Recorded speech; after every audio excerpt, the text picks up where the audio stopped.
नमस्कार, good morning India के इस खास शो में आपका बहुत बहुत स्वागत है। मैं हूं आपके साथ जया कौशिक। शुरुआत कर रहे हैं उत्तर पूर्व के राज्य मेघालय की खबर के साथ, जहां तृणमूल कांग्रेस ने कांग्रेस को एक बड़ा झटका दिया है। पूर्व मुख्यमंत्री मुकुल संगमा के नेतृत्व में कांग्रेस के 17 में से 12 विधायक तृणमूल कांग्रेस में शामिल हो गए हैं। इन नेताओं ने इस बारे में विधानसभा के स्पीकर को एक चिट्ठी सौंपी है और इसके साथ ही राज्य में अब तृणमूल कांग्रेस मुख्य विपक्षी पार्टी बन गई है। पिछले कुछ दिनों में तृणमूल कांग्रेस कई राज्यों में अपनी पार्टी का विस्तार कर रही है। टीएमसी में शामिल होने वालों में ज्यादातर कांग्रेस के नेता ही हैं।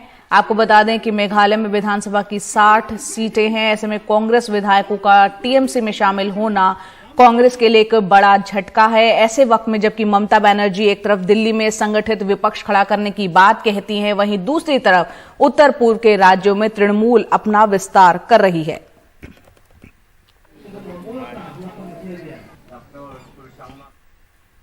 तो 3 दिनों के दिल्ली दौरे के दूसरे दिन पश्चिम बंगाल की मुख्यमंत्री ममता बनर्जी ने बुधवार शाम को प्रधानमंत्री मोदी से मुलाकात की।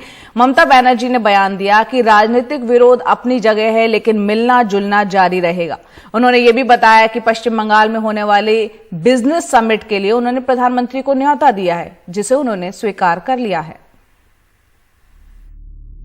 दिल्ली दौरे के दूसरे दिन पश्चिम बंगाल के मुख्यमंत्री ममता बनर्जी की प्रधानमंत्री नरेंद्र मोदी से मुलाकात। आधे घंटे की मुलाकात में ममता ने हाल की प्राकृतिक आपदाओं में हुए नुकसान के लिए मुआवजे की मांग की। सीमाओं के 50 किलोमीटर के दायरे में बीएसएफ को अधिकार दिए जाने को राज्यों के हक में दखल बताया और त्रिपुरा में सत्तारूढ़ बीजेपी द्वारा विपक्ष पर अत्याचार का आरोप लगाया। इन सिकुओं शिकायतों के बीच ममता ने प्रधानमंत्री मोदी को अप्रैल में होने वाली ग्लोबल बिजनेस समिट के लिए भी न्योता दे डाला और प्रधानमंत्री ने उसे स्वीकार भी कर लिया। पॉलिटिकल डिफरेंसेस रहेगा ही। पॉलिटिकल डिफरेंस, आपका पार्टी का पॉलिटिकल आइडियोलॉजी अलग है, हमारा पार्टी का पॉलिटिकल आइडियोलॉजी अलग है, लेकिन ऐसा ना हो कि हमारा स्टेट सेंटर का रिलेशन इसमें कोई असर पड़े। तो इसी के लिए स्टेट का डेवलपमेंट होने से सेंट्रल का डेवलपमेंट होता है। तो मैंने हमारा जो बीजीबीएस होगा पूरी 21 अप्रैल में कलकत्ता में, और बीजीबीएस कॉन्फ्रेंस में हम प्राइम मिनिस्टर को इनवाइट किया है टू इनॉग्रेट द कॉन्फ्रेंस। कि तृणमूल पार्टी और दीदी के भतीजे सारे डूबे हुए हैं घोटाले पे, सारे डूबे हुए हैं भ्रष्टाचार से, और उससे बचने के लिए बेचैन हमारे बंगाल के दीदी मोदी जी को तुष्टीकरण करने कोई कसर नहीं छोड़ते।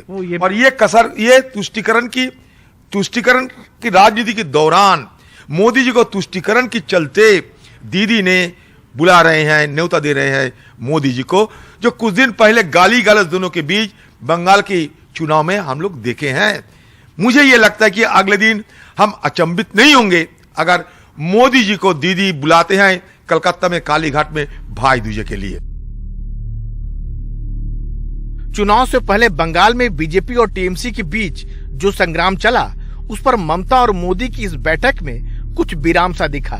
उधर कांग्रेस के लिए ममता की ममता पूरी तरह खत्म हो चुकी है। कांग्रेस के एक के बाद एक दिग्गज नेता टीएमसी में शामिल हो रहे हैं। मंगलवार को हरियाणा कांग्रेस के पूर्व अध्यक्ष अशोक तंवर और कीर्ति आजाद टीएमसी में शामिल हुए हैं। जेडीयू के पवन वर्मा ने भी तृणमूल से नाता जोड़ लिया। हमारा पार्टी में कोई आते हैं, अगर कोई पार्टी छोड़ के भी आते हैं, ये उसका अपना का बात है। हम कोई पार्टी को जोड़ने तोड़ने का बात नहीं कर रहे। अगर इतना दिन तो नहीं आते थे, आज अचानक आने लगे, और जब आने लगे तो गाजर हिलाने लगे, लॉलीपॉप हिलाने लगे। वो गाजर क्या है? राज्यसभा की मेंबरशिप मिलेगा। जो आ रहे हैं वो देखो सारे को राज्यसभा मिल रहे हैं। ये रमता जोगी, हमारे हिंदुस्तान की सियासी हलकों में रमता जोगी की कमी नहीं है। ये सारे रमता जोगी को ये लोग बुला रहे हैं कि भाई हमारे पार्टी में शामिल हो जाओ, गाजर है राज्यसभा की गाजर, ये खाते रहो और आराम से जीते रहो। खास बात यह कि मुख्यमंत्री बनने के दूसरी बार दिल्ली आने के बाद ममता सोनिया गांधी से मिलने नहीं गई। जानकार मानते हैं कि ममता 2024 के चुनाव में मोदी के मुकाबले खुद को विपक्ष का सबसे बड़ा चेहरा साबित करने की तैयारी में है। ये राजनीति है, यहाँ रिश्ते बनते बिगड़ते रहते हैं। न यहाँ हमेशा के लिए कोई दुश्मन होता है, न ही दोस्त, बस सब मौके की बात है। नई दिल्ली में कैमरामैन शशिकांत झा के साथ राजीव रंजन, एनडीटीवी इंडिया।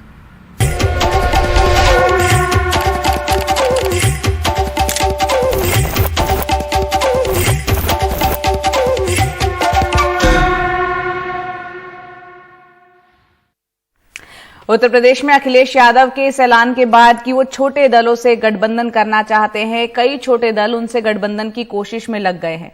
और इसी सिलसिले में आम आदमी पार्टी के राज्यसभा सांसद संजय सिंह ने कल अखिलेश यादव से मुलाकात की और केंद्रीय मंत्री अनुप्रिया पटेल की मां कृष्णा पटेल ने ऐलान किया कि उनकी पार्टी का सपा से गठबंधन हो गया है, सीटें बाद में तय होंगी। कुछ और पार्टियों से समाजवादी पार्टी की बातचीत चल रही है। आम आदमी पार्टी अब यूपी में भी जमीन तलाश रही है। इसके लिए वो अयोध्या से लेकर अखिलेश तक पहुंच रहे हैं। इस बीच आम आदमी पार्टी के मनीष सिसोदिया और अरविंद केजरीवाल दोनों अयोध्या आ चुके हैं। आज जब केजरीवाल दिल्ली में श्रद्धालुओं को अयोध्या भेजने का ऐलान कर रहे थे, उसी वक्त आम आदमी पार्टी के सांसद संजय सिंह अखिलेश यादव से मिले। हालांकि आज कुछ ठोस बात तय नहीं हो पाई। संजय सिंह ने ट्वीट किया कि भाजपा के कुशासन से उत्तर प्रदेश को मुक्त कराने के लिए समाजवादी पार्टी के राष्ट्रीय अध्यक्ष अखिलेश यादव जी से सार्थक मुलाकात हुई और समान मुद्दों पे रणनीतिक चर्चा हुई। अखिलेश यादव जी का अत्यंत आभार। समान मुद्दों पर सहमति हुई कि भारतीय जनता पार्टी के कुशासन से उत्तर प्रदेश को मुक्त कराना है।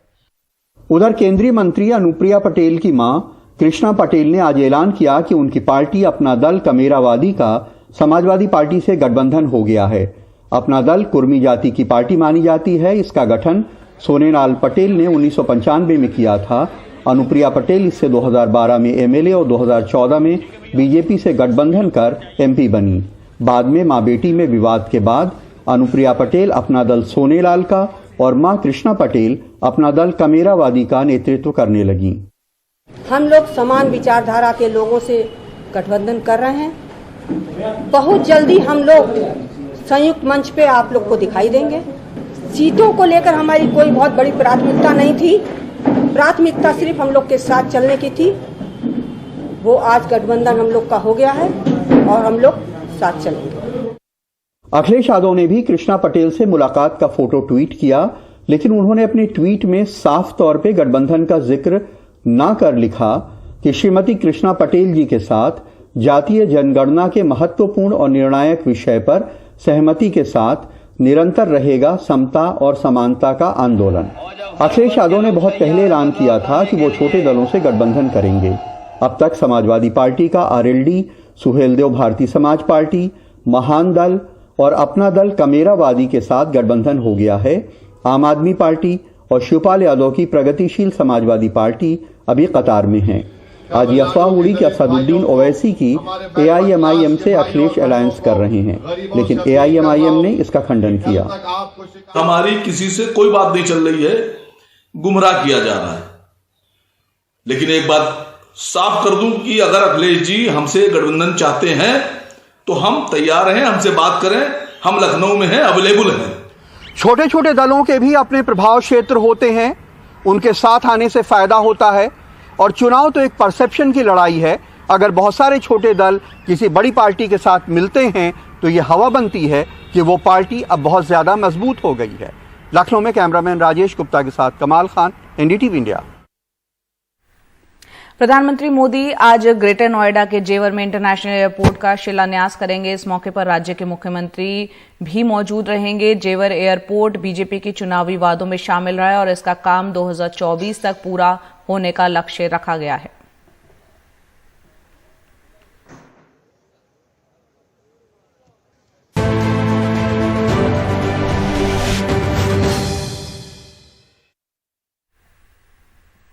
पंजाब के मुख्यमंत्री चरणजीत सिंह चन्नी ने कृषि कानूनों की वापसी पर कहा है कि किसान आंदोलन में 700 से ज्यादा किसान जान गंवा चुके हैं। अब सब कुछ लुटा के होश में आए तो क्या किया। एनडीटीवी के हमारे वरिष्ठ सहयोगी मनोरंजन भारती के साथ बातचीत में चन्नी ने कहा कि कैप्टन अमरिंदर सिंह पहले से ही बीजेपी के साथ हैं, उनके जाने से क्या फर्क पड़ेगा। इसके अलावा केजरीवाल पर भी उन्होंने आरोप लगाए। कांग्रेस में एक परंपरा रही है कि जो सिटिंग चीफ मिनिस्टर होता है उसी के नेतृत्व में चुनाव लड़ा जाता है। क्या मैं मानूं कि चन्नी साहब भी चेहरा होंगे जैसे कि परंपरा है कांग्रेस में? देखिए, ये पार्टी का डिसीजन होता है कैसे इलेक्शन लड़ना है। मेरे हिसाब से कभी ये होना ही नहीं चाहिए कि पहले सीएम डिक्लेयर हो या पीएम डिक्लेयर हो। अरे अब मोदी जी डिक्टेटर बनकर काम करते हैं, ज़्यादातर क्यों करते हैं? उनको पता है मेरे नाम से पार्टी जीती है। जब पार्टी से नाम से जीत कर आओगे तो पार्टी सुप्रीम रहेगी। अब उनको ये है कि मुझे मेरे नाम से वोटें मिली हैं तो मैं जो चाहूँ वो करूँगा। मैं किसानों का भी बिल बिना वोटों के पास कर दूंगा। किसान मरते रहे वहाँ, मैं अड़ा हुआ बैठा हूँ। तो ये डिक्टेटरशिप तब आती है। लेकिन उन्होंने जो लॉ वापस लिया, आपको लगता है कुछ उसका फायदा होगा या क्या? आप एक राजनीतिक के तौर पे कैसे देखते हैं? सब कुछ लुटाकर होश में आए तो क्या किया? कितना नुकसान कर दिया इन लोगों ने। 700 से ज्यादा किसान मर चुका है, शहीद हो गया है। तो अब उसने कहा कि नकली केजरीवाल बन रहा है। यार मैं न केजरीवाल क्यों बनूंगा? आप चन्नी बनकर देख लो ना, मैं क्यों केजरीवाल बनूं? मैं कोई ड्रामेबाज आदमी थोड़ा हूं, मैं नकलिया थोड़ा हूं। वो हैं, वो ड्रामा करते हैं। अब देखो केजरीवाल जी आते हैं यहाँ तो फटी हुई कोटी डालकर और फटे हुए जूते डालकर आते हैं। यार मेरे से ले लो 500,000 रुपया, 2.5 लाख तनख्वाह है तुम्हारी। हिंदुस्तान में सबसे ज्यादा तनख्वाह दिल्ली का सीएम लेता है। श्रीनगर में जम्मू कश्मीर पुलिस ने एक एनकाउंटर में 3 आतंकियों को मार गिराया है। जानकारी के मुताबिक ये आतंकी पिछले महीने 5 नागरिकों की हत्या करने वाले आतंकियों के समूह का हिस्सा थे। जम्मू कश्मीर पुलिस के मुताबिक ये आतंकी केमिस्ट माखन लाल बिंद्रू की हत्या के अलावा स्कूल प्रिंसिपल सुखविंदर कौर की हत्या में भी शामिल थे। इनमें से 2 आतंकियों की पहचान मेहरान और बासित के रूप में हुई है। इससे पहले पिछले 2 महीनों में नागरिकों की हत्याओं को लेकर गृह मंत्री अमित शाह ने भी अपनी चिंता व्यक्त की थी।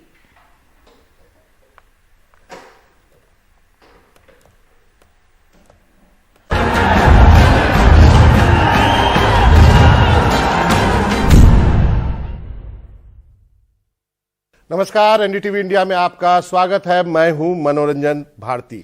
आज हमारे साथ पंजाब के मुख्यमंत्री चरणजीत सिंह चन्नी साहब हैं। एक ऐसी शख्सियत जिसके बारे में जब बदलाव हो रहे थे पंजाब में तो किसी को शायद अंदाजा नहीं होगा कि एक ऐसा शख्स मुख्यमंत्री के रूप में पंजाब को मिलेगा जिसके बारे में चर्चाएं की जाएंगी। और नेशनल नेटवर्क पर अभी हिंदी में हमारे साथ खुद चन्नी साहब हैं। चन्नी साहब, सबसे पहले तो जब आपका नाम आया था, मैं भी 2 दशक से ज्यादा से कांग्रेस कवर करता हूं, तो कहा गया कि ये जो आइडिया है ये बहुत ब्यूटीफुल आइडिया है, लेकिन ये क्या इंप्लीमेंट हो पाएगा या नहीं हो पाएगा? आप अपने अपॉइंटमेंट को कैसे देख रहे थे?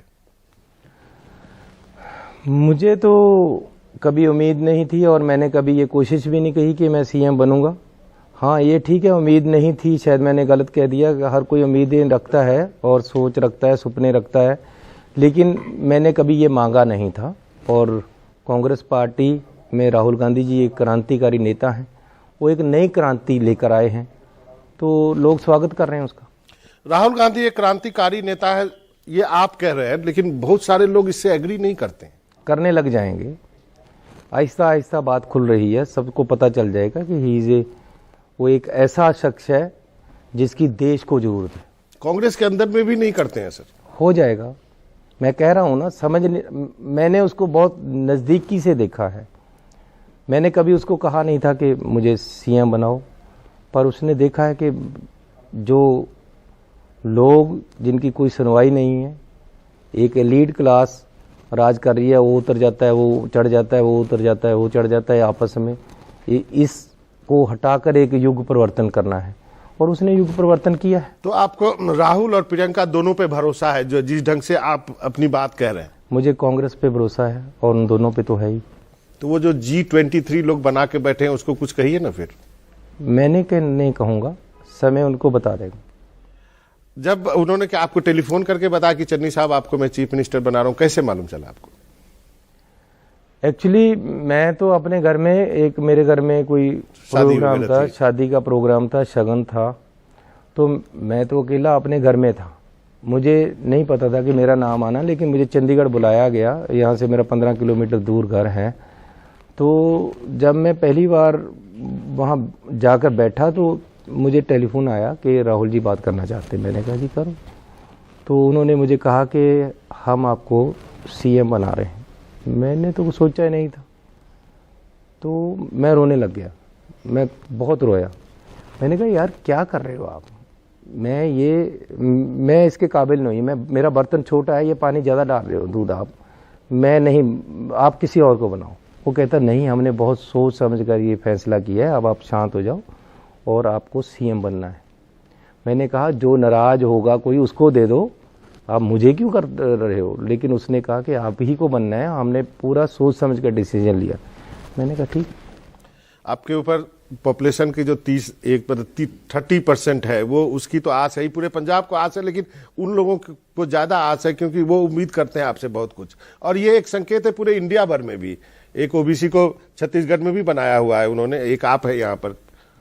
देखो गुरु गोविंद सिंह जी ने एक बात कही थी, उन्होंने गरीब आदमियों को साथ लेकर मुगल फौज से लड़ाई की और उन्होंने कहा था कि जिनकी जात गोत कुल माही सरदारी ना पैक ताही, तिन ही को सरदार बनाऊं तभी गोविंद सिंह नाम कहूं। मतलब जिनके कभी कोई लीडर नहीं बना, मैं उन लोगों को आगे लेकर आऊंगा, ये गुरु गोविंद सिंह ने कहा था। तो गुरु गोविंद सिंह की जो शिक्षा है, जो वो एक मिशन दे गए थे, आज कांग्रेस ने उस पर काम किया है। मैं इससे ज्यादा कुछ नहीं कहना चाहता। चन्नी साहब, आज आपके लिए सबसे बड़ी चुनौती पंजाब में कौन है? आम आदमी पार्टी है, अकाली है, या कैप्टन की नई पार्टी आएंगी, बीजेपी है, या फिर कोई कांग्रेस भी है? मैंने 10 इलेक्शन लड़े हैं आज तक। मेरे बाप दादा कोई मंत्री या एमएलए नहीं थे, ना ही हमारे घर में कोई ऐसा माहौल था। लेकिन स्कूल में मुझे अपॉर्चुनिटी मिल गई कि स्कूल के बच्चों के इलेक्शन होते थे, मैं इलेक्शन में खड़ा गया। फिर कॉलेज में, फिर 3 बार मैं म्यूनसिपल कमेटी का मेंबर बना, 2 बार प्रेसिडेंट बना, 3 बार एमएलए बना। मैंने कभी इलेक्शन के लिए ये नहीं सोचा कि मेरा विरोधी क्या है। मेरा विरोध अपने आप से, मेरी लड़ाई अपने आप से। मैं ये करता हूँ कि जी मैं अगर अंदर सो रहा हूँ तो बाहर अगर बंदे मुझे मिलने आए तो मैं उनके पास क्यों नहीं गया हूँ। मेरी कभी सोच नहीं। आज दिन भर देख रहा हूँ, 1 बजे से यहाँ पे हूँ मैं, या दिन भर देखा आपकी मीटिंग्स, बहुत सारे लोग। आप मेरे साथ रहो एक दिन। मेरे कई ऑफिसर बीमार हो गए हैं और उनको छुट्टी जाना पड़ा है मेरे साथ। वो कहते हैं यार नहीं इतना हो सकता, लेकिन करना चाहिए। आप वादा करो इलेक्शन के समय एक दिन पूरे एक दिन अभी भी आप यू आर वेलकम। अभी भी अनाउंस होने। कुछ बातें हैं, आम आदमी पार्टी के नेता बार बार आ रहे हैं यहाँ पे, उनको बहुत उम्मीदें हैं। उन्होंने कई चीजें कही हैं। उन्होंने कहा है कि व्यापारियों के लिए 7 गारंटी दे रहा हूं। फिर शिक्षकों के बारे में कहा कि जितने भी कच्चे हैं उनको पक्के कर देंगे, सारी वैकेंसी भर देंगे, कैशलेस इंश्योरेंस कर देंगे। इन सब का जवाब दे दीजिए आप अपने तरफ से। अरे वो जो गारंटी देते हैं वो मैं कर दिया है सब कुछ। वो बिजली की गारंटी दे रहे थे, मैंने बिजली के बिल माफ कर दिए हैं। वो बिजली सस्ती करना चाहते थे, हमने 3 रुपए सस्ती कर दी है। पंजाब में पूरे हिंदुस्तान से बिजली सस्ती है आज। पेट्रोल 10 रुपए सस्ता कर दिया मैंने। रेता का माफिया की बात चलती थी, 5.5 रुपए रेता कर दिया, 16.5 रुपए बिकता था पंजाब में। माफी चाहता हूं, एक चीज यहाँ पे उन्होंने एक बहुत बड़ा स्टेटमेंट दिया था, इसका जवाब चाहूंगा। उन्होंने कहा कि चन्नी साहब जब कुछ बातें कहते हैं तो एक तरफ रेत माफिया बैठता है, एक तरफ ट्रांसपोर्ट माफिया। इसका जवाब दे दीजिए सर उनको। ये सब अब तो उनके पास कोई इशू नहीं बचा है, वो अब कोई बात नहीं कर सकते। पिछली बार वो आए थे, वो कहते जी एक नकली आम आदमी घूम रहा है। तो मैंने कहा यार अब मुझे कौन नकली आम आदमी कह सकता है। बचपन मेरा देखो, उसके बाद जिंदगी देखो। जब वो इस बात में फेल हो गए तो अब उसने कहा कि नकली केजरीवाल बन रहा है। यार मैं न केजरीवाल क्यों बनूंगा, आप चन्नी बनकर देख लो ना, मैं क्यों केजरीवाल बनूं। मैं कोई ड्रामेबाज आदमी थोड़ा हूं, मैं नकलिया थोड़ा हूं। वो हैं, वो ड्रामा करते हैं। अब देखो केजरीवाल जी आते हैं यहाँ तो फटी हुई कोटी डालकर और फटे हुए जूते डालकर आते हैं। यार मेरे से ले लो 500,000 रुपया, 2.5 लाख तनख्वाह है तुम्हारी। हिंदुस्तान में सबसे ज्यादा तनख्वाह दिल्ली का सीएम लेता है, हिंदुस्तान में सबसे ज्यादा तनख्वाह दिल्ली का एमएलए लेता है। वो किसके घर जा रही है? जब यहां आते हैं तो साइकिल रैली करते हैं, 3 व्हीलर में बैठते हैं और कहते हैं जी एमएलए को तनख्वाह नहीं लेनी चाहिए। दिल्ली में जाकर 2.5 लाख ले रहे हैं। हमारी यहाँ 80,000 एमएलए की तनख्वाह है, वहां 2.5 लाख। अरे ये सारे ड्रामेबाजियां हैं और नौटंकी नहीं चलेगी अब हिंदुस्तान में, उनको समझ लेना चाहिए। असलियत पे आना पड़ेगा। आपको जेन्युइनली लोगों की प्रॉब्लम्स को एड्रेस करना पड़ेगा। कहा कि पंजाब का खजाना खाली। मेरी बात सुनो, मैंने जो मुसीबतें अपने बचपन से आज तक झेली हैं वो मुझे पता है, कैसे गरीब मुसीबत में रहता है, कैसे उसको बिजली का बिल नहीं दिया जाता। मैं जितने ये काम कर रहा हूँ, जितने डिसीजन ले रहा हूँ, वो ले रहा हूँ जो गरीब और मिडिल क्लास की फैमिलीज को फेस करने पड़ रहे हैं। मतलब ये मेरे अनुभव से है। चोन का इसके साथ कोई संबंध नहीं है, वोटों का इसके साथ कोई संबंध नहीं है। मेरा संबंध उन लोगों से है जिनकी कोई सुनवाई नहीं है। मैं उनके लिए हूं, मैं उनके लिए हूं जिनकी कोई सिफारिश नहीं। पंजाब का खजाना आपने खाली कर दिया, ये भी आरोप लगा के गए।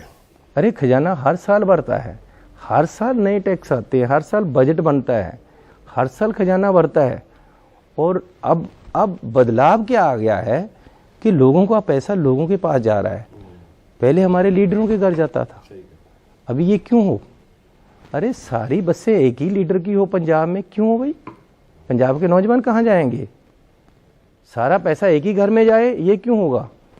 सबको बांटना मिलेगा, समानता होनी चाहिए समाज में। दो चीजों पे आपकी तवज्जो चाहूंगा। एक तो उन्होंने कहा कि कांग्रेस के 25 एमएलए जो है उनके संपर्क में है और 1/3 एमपी। आप इसका जवाब देंगे या कभी सिद्धू साहब मिले उनसे पूछूं मैं?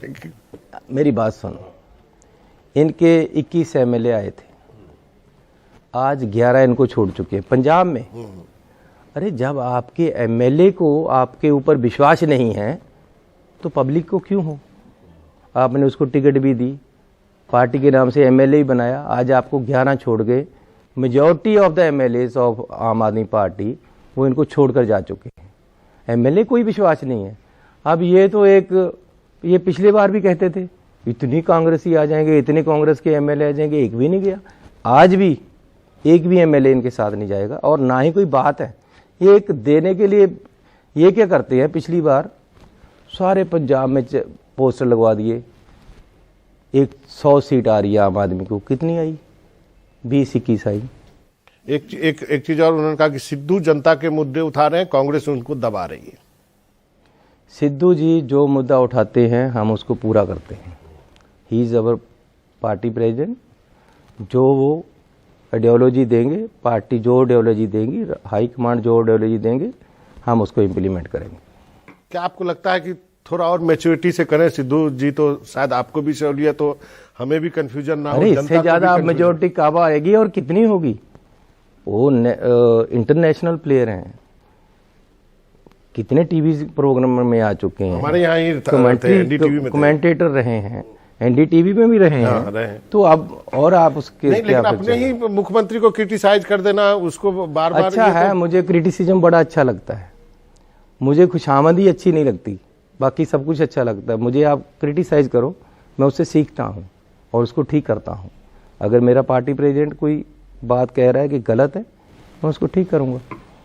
कांग्रेस में एक परंपरा रही है कि जो सिटिंग चीफ मिनिस्टर होता है उसी के नेतृत्व में चुनाव लड़ा जाता है। क्या मैं मानूं कि चन्नी साहब भी चेहरा होंगे, जैसे कि परंपरा है कांग्रेस में? देखिए, ये पार्टी का डिसीजन होता है कैसे इलेक्शन लड़ना है। मेरे हिसाब से कभी ये होना ही नहीं चाहिए कि पहले सीएम डिक्लेयर हो या पीएम डिक्लेयर हो। अरे अब मोदी जी डिक्टेटर बनकर काम करते हैं, ज़्यादातर क्यों करते हैं? उनको पता है मेरे नाम से पार्टी जीती है। जब पार्टी से नाम से जीत कर आओगे तो पार्टी सुप्रीम रहेगी। अब उनको ये है कि मुझे मेरे नाम से वोटें मिली हैं तो मैं जो चाहूँ वो करूँगा। मैं किसानों का भी बिल बिना वोटों को पास कर दूंगा। किसान मरते रहे वहाँ, मैं अड़ा हुआ बैठा हूँ। तो ये डिक्टेटरशिप तब आती है। लेकिन उन्होंने जो लॉ वापस लिया, आपको लगता है कुछ उसका फायदा होगा या क्या? आप एक राजनीतिक के तौर पे कैसे देखते हैं? सब कुछ लुटाकर होश में आए तो क्या किया? कितना नुकसान कर दिया इन लोगों ने। 700 से ज़्यादा किसान मर चुका है, शहीद हो गया है। क्यों कराया ये? कितनी इकोनॉमी का नुकसान हुआ। पंजाब अस्त व्यस्त हो गई है आर्थिक व्यवस्था। किसान वहाँ कितनी देर से बैठे हैं, साल 1.5 साल से, क्यों बिठाए हुए हैं? अगर ये वापस ही लेना था तो बनाना भी नहीं चाहिए था और उसी समय वापस ले लेना चाहिए था। एक अंतिम का सवाल है, कैप्टन की नई पार्टी के बारे में क्या कहेंगे? क्या आपको लगता है अल्टीमेटली बीजेपी के पास ही जाएंगे? वो पहले ही बीजेपी के साथ हैं, जाना कहाँ है। आज तक बीजेपी और अकाली दल ही सरकार चलाता रहा है पंजाब की, हमने इसीलिए तो उनको उतारा है। किसान के आंदोलन को, किसान लॉ को वापस लेने का श्रेय भी लेने की कोशिश करेंगे। वो तो हर कोई करता है, लेकिन अल्टीमेटली तो ये डेमोक्रेटिक सिस्टम की जीत है, डेमोक्रेसी की जीत है, लोगों की जीत है, किसानों का जो संयुक्त मोर्चा है उसकी जीत है, और उन लोगों की हार है जो दुनिया में, देश में डेमोक्रेटिक सिस्टम को छोड़कर डिक्टेटरशिप करना चाहते हैं। ये अच्छा नहीं हुआ देश के लिए। इतनी देर जो ये एजिटेशन रहा है, इसने नए ट्रेंड सेट किए हैं, लेकिन जो देश के राजा हैं उनको प्रजा को समझना चाहिए, उनकी मुसीबतों को समझना चाहिए, उनको देखना चाहिए था कि इससे कितना बड़ा नुकसान होने वाला है। अर्थव्यवस्था बिगड़ गई है किसानों की, पंजाब सरकार डिस्टर्ब हो गई है, देश में कितना डिस्टर्बेंस आई, कितना उधर आप 26 जनवरी या 15 अगस्त मना रहे हो और उधर किसान जा रहा है उस तरफ, उसको रूट बदल के उसको, देश के किसान को आप जिसने अन्न दिया है, पंजाब के लोग जो हमेशा कुर्बानियां देते रहे हैं, आप उनको देशद्रोही बनाने की कोशिश कर रहे हो। कितनी शर्मनाक बातें इन लोगों ने की हैं, ये नहीं होना चाहिए था। चलिए चन्नी साहब, आपका बहुत बहुत शुक्रिया, आपने वक्त निकाला एनडीटीवी इंडिया से बातचीत करने के लिए। चुनाव में आपसे फिर मुलाकात होगी। Thank you. वक्त है छोटे से ब्रेक का। नमस्कार, गुड मॉर्निंग इंडिया में आपका स्वागत है। मैं हूं अदिति राजपूत। बीजेपी चुनाव की तैयारी कर रही है। उत्तर प्रदेश में चुनाव आने वाले हैं और जो पिछले चुनावी वादे हैं उनको भी पूरा करने का ये वक्त है। प्रधानमंत्री नरेंद्र मोदी आज ग्रेटर नोएडा के जेवर में इंटरनेशनल एयरपोर्ट का शिलान्यास करने जा रहे हैं। इस मौके पर राज्य के मुख्यमंत्री योगी आदित्यनाथ भी मौजूद होंगे और इसी के साथ उत्तर प्रदेश 5 अंतर्राष्ट्रीय एयरपोर्ट वाला पहला राज्य होगा। जेवर एयरपोर्ट जो है वो भाजपा के चुनावी वादों में शामिल रहा है और इसका काम 2024 तक पूरा होने का लक्ष्य रखा गया है। पहले चरण का काम पूरा हो जाने के बाद एयरपोर्ट की सालाना क्षमता 1 करोड़ 20 लाख यात्रियों की होगी। इस कार्यक्रम के लिए 1.5 लाख से ज्यादा लोगों के बैठने की भी व्यवस्था की गई है और साथ ही सुरक्षा के भी कड़े इंतजाम किए गए हैं।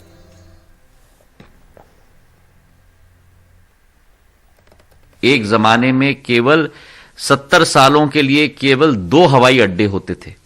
आज उसी उत्तर प्रदेश में पिछले 7 सालों में ये 9वां हवाई अड्डा की शुरुआत की जा रही है। 9 हवाई अड्डे कुशीनगर के साथ बन चुके थे। ये 10वां हवाई अड्डा का भूमि पूजन किया जा रहा है और अति शीघ्र वही उत्तर प्रदेश में हम लोग 17 हवाई अड्डे अकेले देखेंगे। जिस उत्तर प्रदेश में केवल 25 गंतव्य स्थानों तक विमान की सुविधा प्राप्त होती थी, आज के दिवस पर 80 स्थानों तक ये वायु सेवा की सुविधा प्राप्त हो रही है जनता को। और हम सीधे जेवर का रुख कर रहे हैं जहां पर हमारे सहयोगी परिमल कुमार मौजूद हैं। परिमल, चुनाव से पहले नोएडा को एयर कनेक्टिविटी का तोहफा मिलने जा रहा है। बीजेपी का चुनावी वादा ये रहा है। योगी सरकार का ये भी दावा है कि एशिया का सबसे बड़ा एयरपोर्ट होगा जेवर एयरपोर्ट। कैसी तैयारियां आप देख रहे हैं? देखिए, सबसे पहले आपको दिखाएं तो ये मंच है मेरे सामने में और इसी मंच पे प्रधानमंत्री पहुंचेंगे। जो समय जो बताया जा रहा है वो करीब 12:40 का वक्त बताया जा रहा है जब वो अपना संबोधन यहाँ पे शुरू करेंगे। और उससे पहले सीधे हेलीपैड यहाँ पे 3 हेलीपैड बनाएंगे, जिसमें एक पे योगी आदित्यनाथ उतरेंगे, दूसरे पे प्रधानमंत्री और तीसरे पे उनके जो सुरक्षा कर्मी होंगे वो उतरेंगे हेलीपैड पे। और करीब 11:30 बजे के आसपास का वक्त होगा जब वो दिल्ली से रवानगी वहां उनकी होगी। और यहाँ पे तमाम तैयारियां की गई हैं अदिति। हालांकि मंच अभी खाली है, वक्त अभी बचा हुआ है, लेकिन दूसरी तरफ भी आपको दिखाएं तो पूरा आप देखिए कि बैठने के भी इंतजाम अच्छे खासे यहाँ पर किए गए हैं। पूरी चारों तरफ अगर घुमा के अगर दिखाएं तो बैठने का भी इंतजाम जो है वो पूरा किया गया है। लोग भी जुटने शुरू होंगे। उम्मीद ये जताई जा रही है कि लाखों की तादाद में लोग आएंगे, पता नहीं कितने आएंगे। लेकिन कृषि कानून के बाद जो फैसला लिया है प्रधानमंत्री ने, उसके बाद पश्चिमी उत्तर प्रदेश में सबसे ज्यादा स्थिति जो है वो खराब रही है। किसानों को लेकर वो ज्यादा आंदोलनरत रहे हैं और उसी पश्चिमी उत्तर प्रदेश में ये जेवर एयरपोर्ट जो है, जैसा आपने बताया कि एशिया का सबसे बड़ा एयरपोर्ट होगा, दुनिया में चौथा बड़ा सबसे एयरपोर्ट होगा। जो प्रदेश है उसका 5वां इंटरनेशनल एयरपोर्ट होगा यूपी का। तो ये तमाम चीजें हैं, खासियत बहुत सारी हैं। हालांकि उड़ान जो है वो यहाँ से इस एयरपोर्ट से सितंबर 2024 तक भरने की बात कही जा रही है। प्रदूषण मुक्त होगा। 3 फेज में इसका काम होगा, पहले फेज में 2 रनवे पट्टी बनेगी, दूसरे और तीसरे फेज में 3-3 रनवे पट्टी बनेगी, तो कुल 8 रनवे पट्टी यहाँ पे बनाए जाएंगे। और ये तमाम चीजें जो है वो एक लंबे समय से इसका इंतजार जरूर हो रहा था, लेकिन इसमें तमाम मुश्किलें भी आई हैं और कई लोग अब भी नाराज हैं, खासतौर पे जिनकी जमीनें अधिग्रहित हुई हैं। सौरभ शुक्ला ने भी रिपोर्ट दिखाई थी कि आसपास के गांव से रोही गांव हो या नगला शरीफ गांव हो, जहां पे लोग आज भी परेशान हैं कि उनको या तो मुआवजा नहीं मिला या मुआवजे की रकम कम मिली है, प्लॉट नहीं दिए गए। तो ये तमाम शंकाएं जरूर रही हैं, लेकिन दूसरी तरफ ये भव्य आयोजन जो है आज किया जा रहा है, जिस तरीके से यूपी में चुनाव है उसके ठीक पहले इस तरह की एयर कनेक्टिविटी को लेकर जो शिलान्यास की बात है वो आज अंतिम रूप यहाँ पे दिया जाएगा, उसको प्रधानमंत्री नरेंद्र मोदी देंगे। बिल्कुल परिमल, बहुत ही सरल तरीके से आपने इस एयरपोर्ट के बनने के तमाम पहलुओं को सबके सामने रखा है। यहाँ पर आपका शुक्रिया, हम आपके पास आते रहेंगे। तो जिस तरह से परिमल कह रहे हैं कि यहाँ पर वो जो किसान हैं वो भी परेशान रहे हैं, जिनकी जमीन अधिग्रहित करके इस एयरपोर्ट को बनाया गया है, और खासकर वो भी इंतजार यहाँ पर कर रहे हैं कि उन्हें वक्त पर मुआवजा मिले।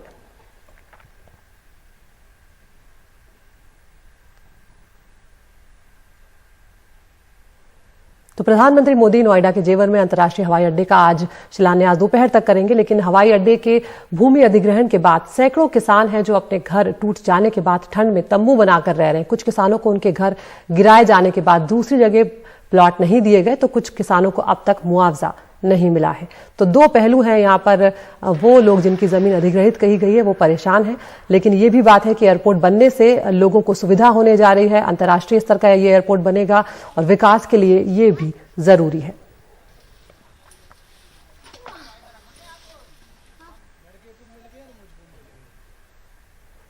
तो जेवर के एसडीएम रजनीकांत ने एनडीटीवी से कहा है कि सब कुछ कानून के मुताबिक ही किया गया है। उन्होंने कहा कि जमीन के बदले अब तक 3300 करोड़ का मुआवजा दिया जा चुका है। उनसे बातचीत की सौरभ शुक्ला ने, वो आपको सुनवाते हैं। हमारे साथ इस बार बात करने के लिए एसडीएम जेवर रजनीकांत जी मौजूद हैं। रजनीकांत जी, किसानों का कहना है कि बहुत सारे किसान वहां पर हैं जो तंबू में रह रहे हैं। उनका कहना है कि उनको प्लॉट नहीं मिला है, किसी को प्लॉट मिला है तो कह रहे हैं हमें सही मुआवजा नहीं मिला, मलबे का पैसा नहीं मिला। उस पर क्या कहना है आपका? देखिए, ये जो हमारे यहाँ प्रथम चरण का नोएडा इंटरनेशनल एयरपोर्ट का जो अधिग्रहण हुआ है, उस अधिग्रहण के दौरान हमारे 2 मुख्य गांव थे जिनकी आबादी विस्थापित हुई है, और उसके 6 मजरे थे कुल मिला करके जो विस्थापन में हुआ है। और हम लोगों ने 3003 परिवार जो विस्थापन की श्रेणी में आते थे उनको प्लॉट आवंटित किए हैं। आरआर साइट हमारी जेवर बांगर में बनी हुई है। जो एक्ट है 2013 का, जिसके तहत ये पूरा अधिग्रहण की कार्रवाई की गई है, उसमें जो शेड्यूल 2 में दिया गया है R&R के जो लाभ दिए जाने, जो हकदारियां हैं उनकी, वो सारी हकदारियां दी गई हैं उनको। प्लॉट भी आवंटित किए गए हैं, मुआवजा भी उनको वितरण किया गया है। और जो R&R एक विस्थापन के लिए जो भत्ता दिया जाता है 5.5 लाख रुपए प्रति परिवार, जो कुटुंब जो है उसके हिसाब से, उसके तहत भी हम लोगों ने लगभग 7224 कुटुंबों को ये पैसा दिया है। लगभग 403 करोड़ रुपए का भुगतान किया गया है। जो मकान बने हुए थे उनके गांव के अंदर, उन मकानों के मलबे का भी मूल्यांकन कराया गया और मलबे का मूल्यांकन करा के उनको पैसा दिया गया है। और जो मकान ग्रामीण इस श्रेणी 6-2 की आबादी जो जमीन होती है उसके तहत अंदर बने हुए तो उनको भी दिया गया। और जो उनके खेतों में अगर उनका मकान वगैरह कुछ बना हुआ तो उसका मूल्यांकन कराकर उसका 2 गुना पैसा दिया गया। जितना मूल्यांकन आया था उसका 2 टाइम्स दिया गया। सर, बहुत सारे लोग हैं जिन्होंने मुआवजा नहीं लिया है। हमारी कुछ मुलाकात रामस्वरूप से हुई थी कल, और भी कुछ लोग हैं, उनका कहना है कि उनको मुआवजा कानून के हिसाब से नहीं दिया गया है। उनकी आबादी ग्रामीण बताई गई है और उनकी ज़मीन बताई गई है अर्बन। तो अर्बन के हिसाब से उनको मिला है 2 गुना मुआवजा, जबकि ग्रामीण होते तो उनको 4 गुना मुआवजा मिलते। तो उनका कहना है कि नियम के मुताबिक हमें जब ज़मीन ली गई तो हमें अर्बन बताया गया, और जब हमें R&R यानी विस्थापित करने की बारी आई तो हमें फिर ग्रामीण बता दिया गया है। तो हमारे साथ धोखा हुआ है, उनका ये आरोप है, और वो मुआवजा नहीं ले रहे हैं। लगभग 450 या 500 किसान ऐसे हैं। जो उनका ये कहना है कि ग्रामीण आबादी मान ली गई और शहरी क्षेत्र मान लिया गया खेती को, ऐसा बिल्कुल भी नहीं है। जो प्रावधान दिया गया है विस्थापन RR के लिए जो है शेड्यूल 2 में, उसी के तहत उनको दिया गया है। और उसमें साफ साफ ये है कि आबादी जो विस्थापित की जाएगी उसमें मिनिमम 50 मीटर का प्लिंथ एरिया होना चाहिए। जब उनको हम वो देंगे तो जो है तो वो इंश्योर किया गया है कि जो भी कुटुंब है उसको मिनिमम 50 मीटर, और जितनी उसकी आबादी वहाँ पे जा रही थी उसका 50% एरिया हम लोगों ने दिया है, वहाँ पे विकसित करके दिया है। इनके मुताबिक किसी भी तरीके की कोई गड़बड़ी नहीं की गई है, और जो लोग जो मुआवजा नहीं लिया है उनका वो ट्रिब्यूनल में उन्होंने मुआवजा जमा कराया, और वो जब चाहें एप्लीकेशन लगाकर वो मुआवजा ले सकते हैं। सहयोगी सचिन गुप्ता और अरविंद उत्तम के साथ जेवर में सौरभ शुक्ला, एनडीटीवी इंडिया। समुद्र में भारतीय नौसेना की ताकत और बढ़ने जा रही है। यहाँ पर आपको बता दें, भारतीय नौसेना स्टेल्थ फीचर वाली चौथी स्कॉर्पियन श्रेणी की पनडुब्बी आईएनएस वेला को अपने बेड़े में शामिल करने जा रही है। इस पनडुब्बी में बैटरी और आधुनिक संचार व्यवस्था स्वदेशी होगी और कई आधुनिक सुविधाओं से ये पनडुब्बी लैस होगी। ज्यादा जानकारी दे रहे हैं हमारे संवाददाता सौरभ गुप्ता।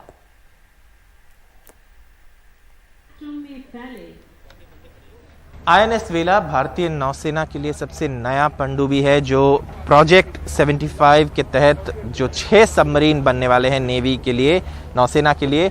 ये चौथा सबमरीन है उसमें। इसके पहले आईएनएस कलवरी है, आईएनएस खंडरी है, आईएनएस करांज है और इसके बाद आईएनएस वेला जिसका कमीशनिंग आज होने वाला है।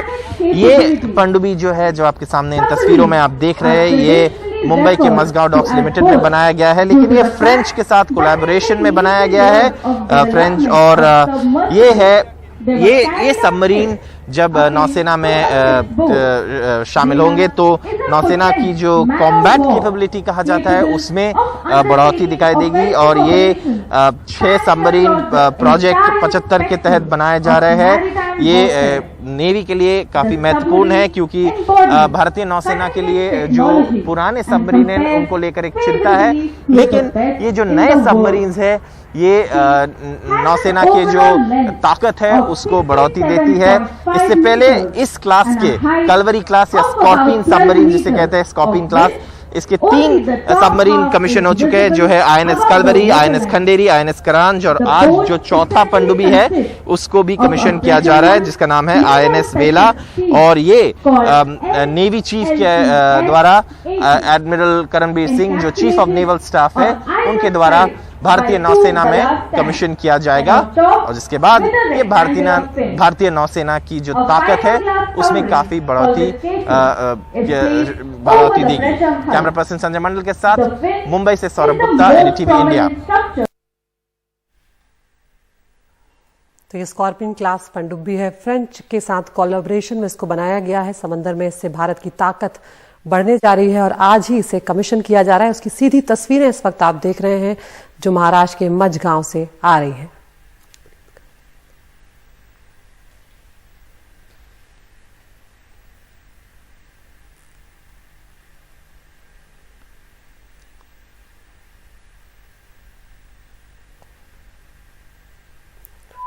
तो आईएनएस वेला की आप तस्वीरें देख रहे हैं, जिसे अपनी बेड़े में शामिल करने जा रही है नौसेना। स्टेल्थ फीचर वाली चौथी स्कॉर्पियन श्रेणी की है ये पनडुब्बी और बैटरी और आधुनिक संचार व्यवस्था जो है वो स्वदेशी होगी। और अब वक्त हो गया है टॉप 5 का। रोज हम आपको 5 खबरें दिखाते हैं और आप चुन सकते हैं अपनी पसंद की खबर। तो आज पहली खबर है, चुनाव से पहले नोएडा को एयर कनेक्टिविटी की सौगात मिलने जा रही है। आज प्रधानमंत्री नरेंद्र मोदी जेवर एयरपोर्ट का शिलान्यास करेंगे। दूसरी खबर आ रही है मेघालय से, जहां पर कांग्रेस में बड़ी टूट की खबर है। 12 विधायक जो हैं वो टीएमसी में शामिल हो गए हैं। तीसरी खबर है, केजरीवाल को अब चरणजीत सिंह चन्नी का पलटवार है। उन्होंने कहा है कि मैं केजरीवाल क्यों बनूं, आप चन्नी बनकर देख लो। चौथी खबर मध्य प्रदेश से, जहां पर कांग्रेस और बीजेपी में घुटना तोड़ लड़ाई जारी है। और पांचवी खबर आई कर्नाटक से, जहां पर पाइप से निकले नोटों के बंडल, अधिकारी भी रह गए हैरान। तो आप हमारे YouTube चैनल पर जाएं, इन 5 खबरों में से अपनी पसंद की खबर चुनें। उस खबर के हर पहलू से हम आपको रूबरू कराएंगे।